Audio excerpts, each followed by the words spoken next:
Hello guys, this is Vihan. पहली बार M Laxmikant, जो कि बेस्ट बुक है पॉलिटी के लिए। ठीक है दोस्तों, एम लक्ष्मीकांत को हम एज अ एमसीक्यूज डिस्कस करने वाले हैं पहली बार, और साथ साथ में प्रीवियस पेपर्स भी एनालाइज किए जाएंगे। साथ में आपके top 10 magazines questions, highlighted questions, repeated questions, ये सभी क्वेश्चंस हम साथ साथ में डिस्कस करते चले जाएंगे। आपका यहाँ से एक भी क्वेश्चंस नहीं स्किप होगा। दोस्तों, अगर आप अपकमिंग किसी भी एग्ज़ाम की प्रिपरेशंस कर रहे हैं, जैसे कि NT, panchayat secretary, allied, HS, police, sub inspector जैसे किसी भी एग्ज़ाम की प्रिपरेशंस कर रहे हैं, तो आपको पता है कि पॉलिटी का सेगमेंट बहुत इंपॉर्टेंट रहता है।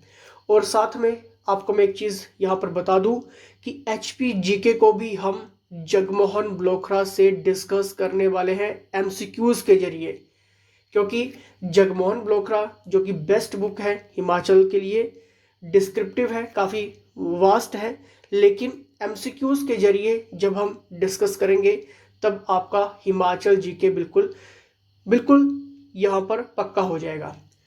और साथ में हिस्ट्री को भी हम एज अ स्पेक्ट्रम और एनसीईआरटी बेस्ड हम डिस्कस करते चले जाएंगे। पहली बार जुड़ रहे हैं चैनल के साथ, लाइक शेयर सब्सक्राइब जरूर करना है। अगर आप क्रैश कोर्स ज्वाइन करना चाहते हैं किसी भी एग्ज़ाम के लिए हिमाचल के, तब यहाँ पर व्हाट्सएप करिए। ये है HPGK हब की टीम का number, WhatsApp number.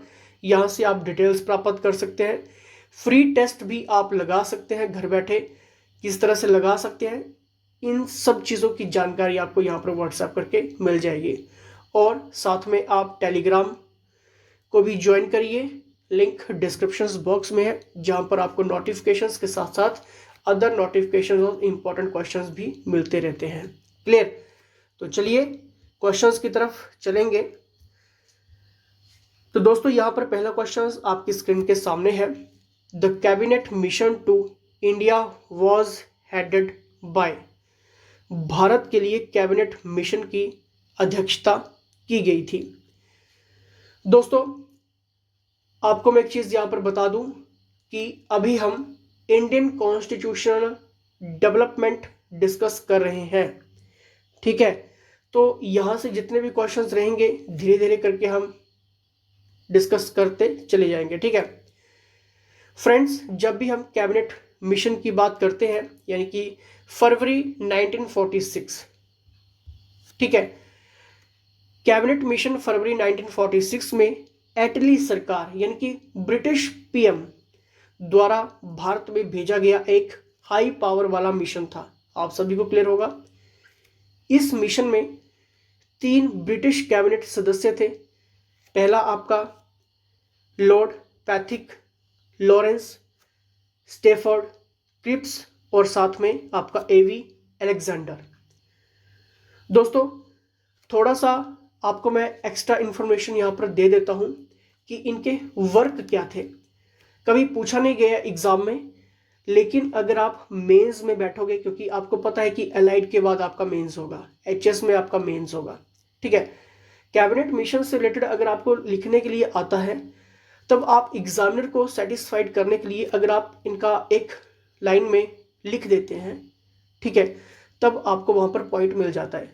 For example, Pethick Lawrence की जब भी हम बात करते हैं तो इसको कॉपी पेंसिल साथ में ले लीजिए, क्योंकि इंपॉर्टेंट पॉइंट्स हैं, वीडियोस बार बार आपको नहीं देखनी पड़ेगी। ठीक है, लॉरेंस पैथिक की जब भी हम बात करेंगे तो दोस्तों, secretary of state for India, secretary of state for India. Stafford Cripps की बात करेंगे, president of the board of trade, यानी कि व्यापार से संबंधित इसका वर्क था। एवी अलेक्जेंडर, दोस्तों, नेवी से रिलेटेड इसका काम था, यानी कि नौ वाहन, ठीक है, जितना भी जहाज से रिलेटेड, ठीक है, इंपोर्ट एक्सपोर्ट। क्लियर है? तो ये आपके सामने कुछ पॉइंट्स थे।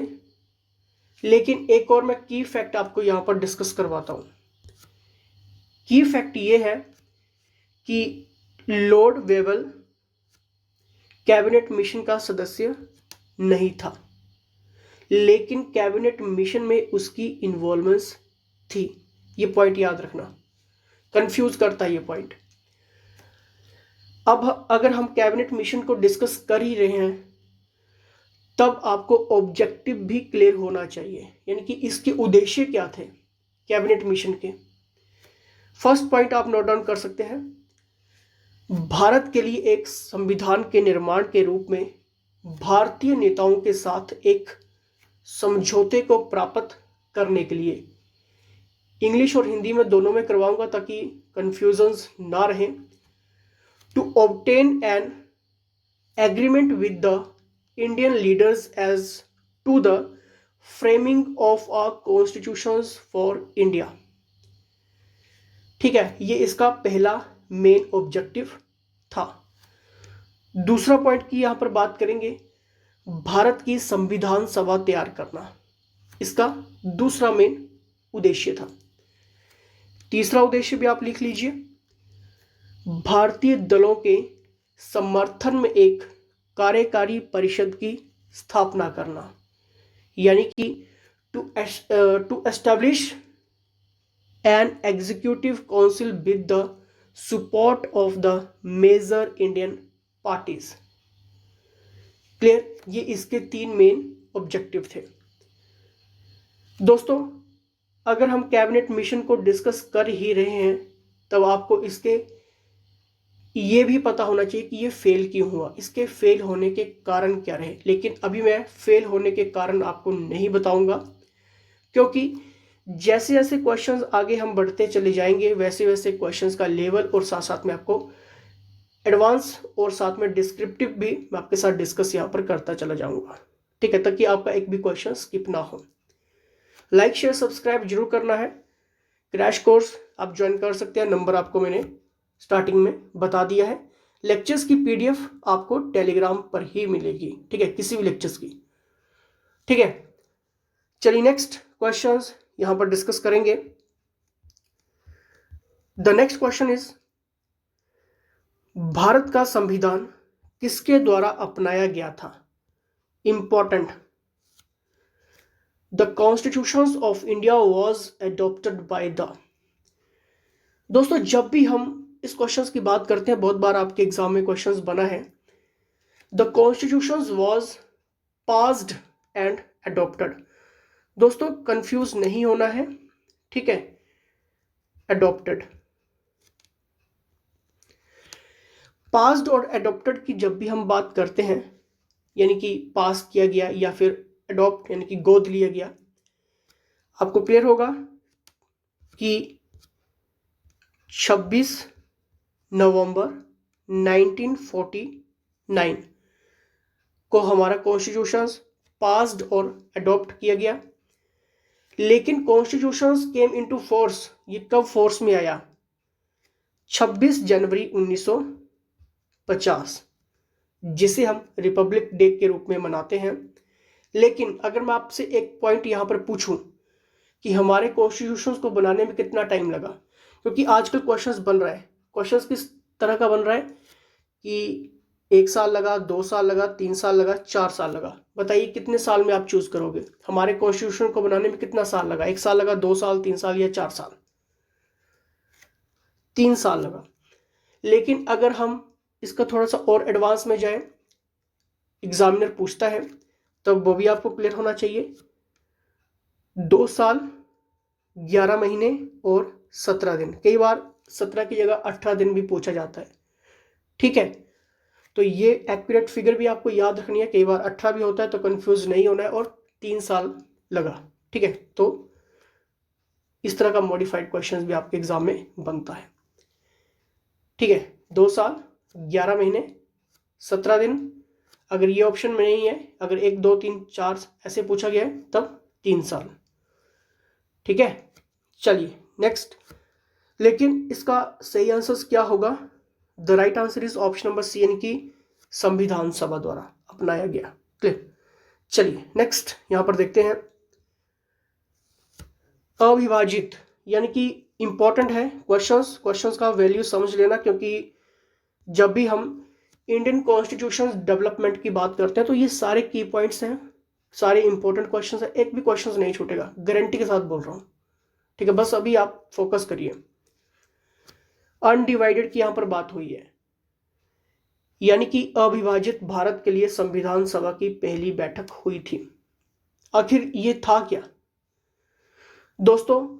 अनडिवाइडेड इंडिया संविधान सभा की पहली बैठक 9 दिसंबर 1946 को आयोजित की गई और इसके बाद 14 अगस्त 1947 को डिवाइडेड यानी कि विभाजित भारत के लिए संविधान सभा की बैठक आयोजित की गई। अविभाजित यानी कि अनडिवाइडेड और डिवाइडेड याद रखना, ठीक है। जब अनडिवाइडेड की बात होगी तो 9 दिसंबर 1946 और जब डिवाइडेड की बात होगी तब 14 अगस्त 1947 आयोजित की गई। दोस्तों जब विभाजन हुआ उसके परिणाम स्वरूप विधानसभा में संख्या घटकर कितनी रह गई थी? 299। क्वेश्चंस बनता है, अगर हम थोड़ा सा और एडवांस लेवल में चले जाएं, थोड़े से क्वेश्चंस अभी माइंड में पुटअप हो रहे हैं, जो क्वेश्चंस अभी हाईलाइटेड है कि संविधान सभा ने राष्ट्रीय ध्वज यानी कि नेशनल फ्लैग को कब अपनाया? आई होप सबको आंसर पता होगा, क्योंकि नेशनल फ्लैग से रिलेटेड भी क्वेश्चंस बनता है और ये क्वेश्चंस कभी आपके गलत नहीं होने चाहिए।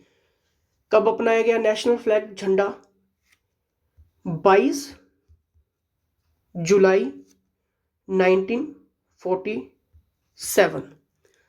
अगर मैं राष्ट्रगान की बात करूं, ठीक है, नेशनल एंथम की बात करूं राष्ट्रगान की, तब 24 जनवरी 1950। क्लियर? अगर मैं राष्ट्रगीत की बात करूं तब भी 24 जनवरी 1950। ठीक है, राष्ट्रगीत और राष्ट्रगान सेम है जिनकी डेट, ठीक है। डॉक्टर राजेंद्र प्रसाद 24 जनवरी 1950 को संविधान के अनुसार भारत के पहले राष्ट्रपति चुने गए थे। अब मैं आपके साथ थोड़े से और की फैक्ट यहाँ पर डिस्कस कर देता हूँ कि राष्ट्रगान जो कि आपका नेशनल एंथम है, भारत का राष्ट्रगान सबको क्लियर होगा, सबको क्लियर होगा, जनगण मन है, ठीक है। इसे रविंद्रनाथ टैगोर ने कौन सी भाषा में लिखा था? बंगाली भाषा में लिखा था। एक और की पॉइंट बताता हूं, अमार सोनार बांग्ला जो कि बांग्लादेश का राष्ट्रगान है, रविंद्रनाथ टैगोर ने ही लिखा था, ठीक है। और दुनिया के पहले ऐसे कवि बने थे वो जिन्होंने 2 देशों के राष्ट्रगान लिखा।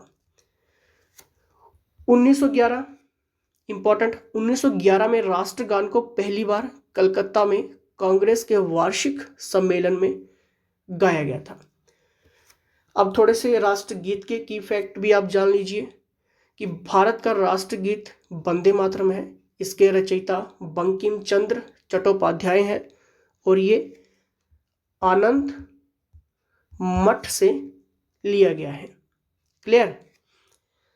आई होप सबको क्लियर हो रही है चीज़ें, क्योंकि आपका क्लियर होना यहाँ पर ज़रूरी है, ठीक है। अभी हम इंडियन कॉन्स्टिट्यूशन डेवलपमेंट डिस्कस कर रहे हैं। जैसे जैसे हम आगे बढ़ते चले जाएंगे आपका हर एक कंसेप्ट क्लियर होता चला जाएगा, कंसेप्ट के साथ साथ आपका सब कुछ क्लियर हो जाएगा, ठीक है। बस जुड़े रहिए, फीडबैक जरूर देना है, ठीक है। चलिए नेक्स्ट यहाँ पर देखते हैं। नेक्स्ट क्वेश्चन इज, जब 31 अक्टूबर 1947 को भारत के प्रभुत्व के लिए संविधान सभा फिर से संगठित हुई तो इसकी कम सदस्यता थी, यानी कि मेंबर्स की यहाँ पर बात हुई है। When the Constituent Assembly for the Dominion of India reassembled on 31st October 1947, it reduced membership was। मैंने अभी आपको एक चीज डिस्कस की कि कितने मेंबर्स रह गए थे, ठीक है। जब डिवाइडेड और अनडिवाइडेड का मैंने आपको कंसेप्ट क्लियर करवाया यहाँ पे, ठीक है। अनडिवाइडेड इंडिया की पहली बैठक 9 दिसंबर 1946 को हुई थी। डिवाइडेड यानी कि विभाजित जो बैठक थी वो कब हुई थी? 14 अगस्त 1947 को हुई थी। अब जब विभाजन हो गया, परिणाम स्वरूप क्या हुआ कि विधानसभा में संख्या घटकर कितनी रह गई थी? 299 रह गई थी। The right answer is option number A. ठीक है, इस तरह के क्वेश्चंस आपके एग्जाम में पूछे जाते हैं। ठीक है, नेक्स्ट यहां पर देखेंगे, निम्नलिखित में से कौन भारत की संविधान सभा के संवैधानिक सलाहकार थे? ऑप्शंस आप सभी के सामने हैं। The right answer is option number doctor B N Rau. आखिर कौन थे ये डॉक्टर बी एन राव? सबको पता होगा दोस्तों, नवंबर 1946 में कैबिनेट मिशन योजना के तहत संविधान सभा का गठन किया गया था। संविधान सभा की पहली बैठक 9 दिसंबर 1946 को हुई थी। अभी क्लियर करवाया। सर बी एन राव को विधानसभा का संवैधानिक सलाहकार नियुक्त किया गया था। ठीक है,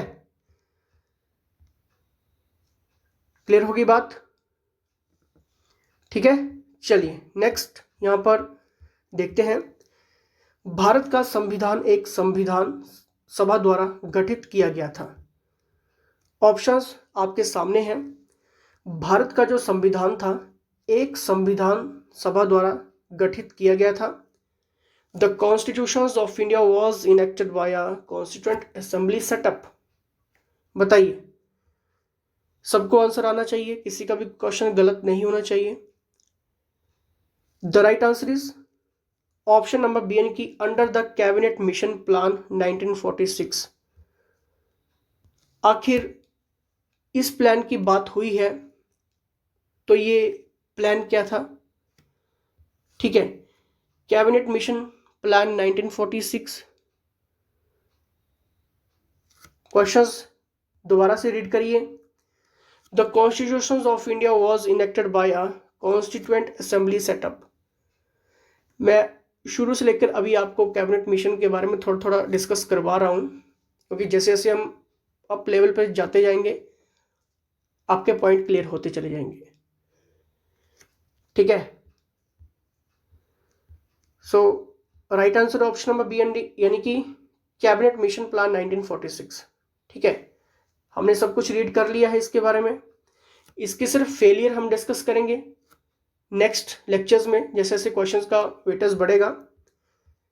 नेक्स्ट देखेंगे, संविधान सभा ने स्वतंत्र भारत के लिए संविधान की स्थापना की थी। इंपॉर्टेंट, और मैंने अभी आपको क्लियर करवाया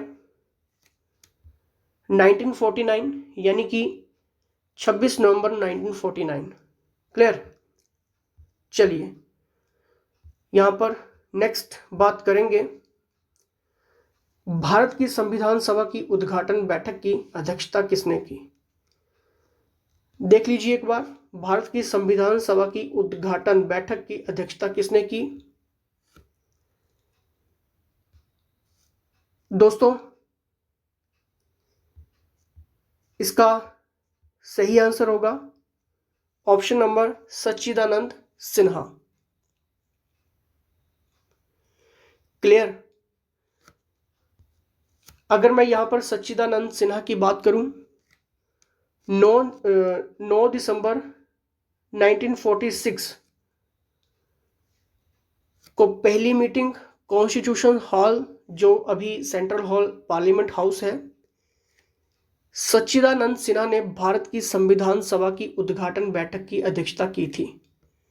और ये इंपॉर्टेंट पॉइंट्स है कैबिनेट मिशन से रिलेटेड, कब कब ये बैठकों का दौर चला या इसकी अध्यक्षता किसने की।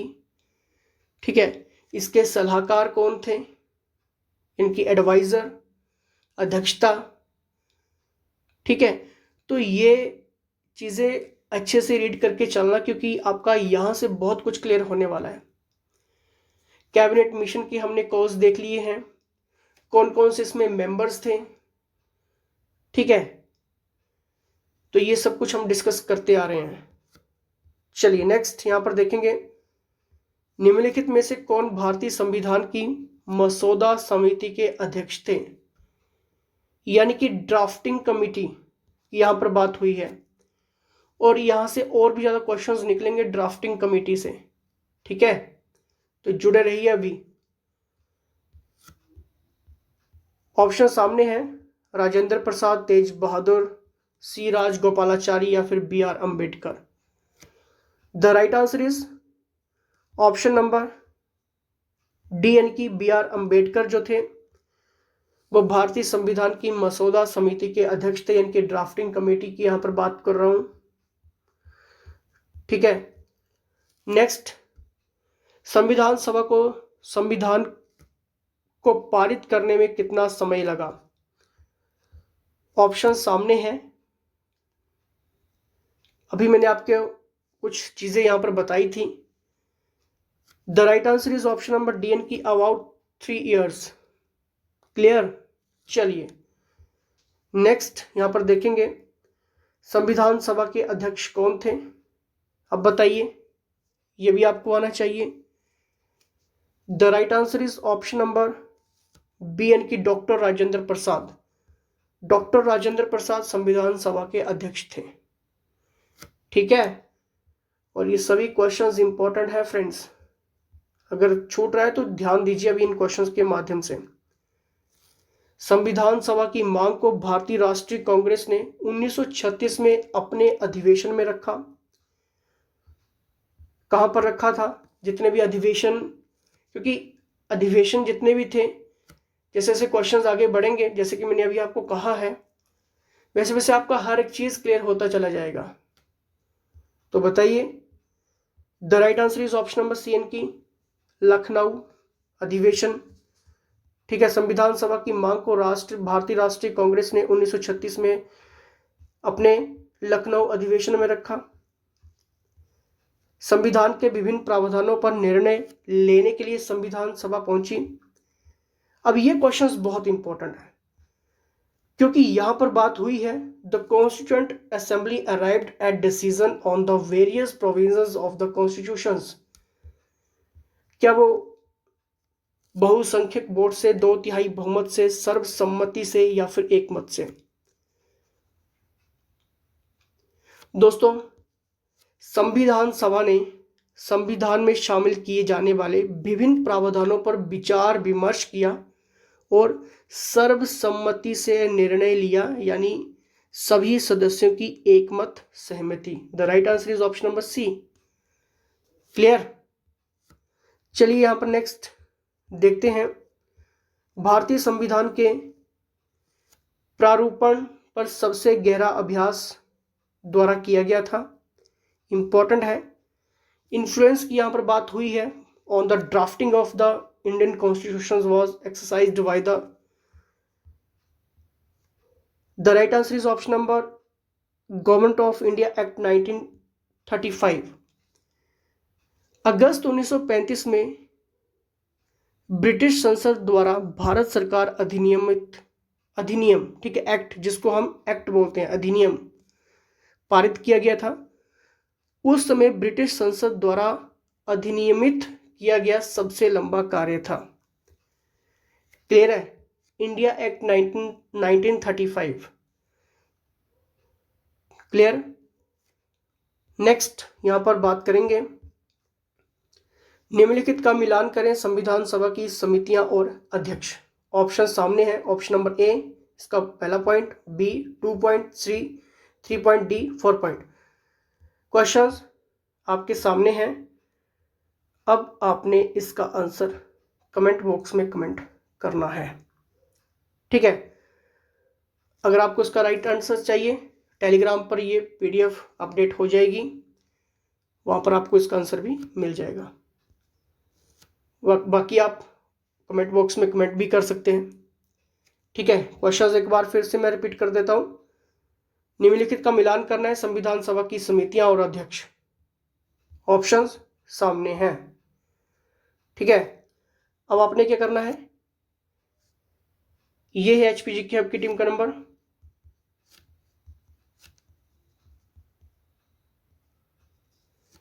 एट 278723715। ठीक है, यहां पर व्हाट्सएप करिए, क्रैश कोर्सेज चल रहे हैं प्रोफेशनल्स के अंडर, ज़रूर ज्वाइन करिए, डेली टेस्ट लगाइए, MCQ रीड करिए, नोट्स बनाइए।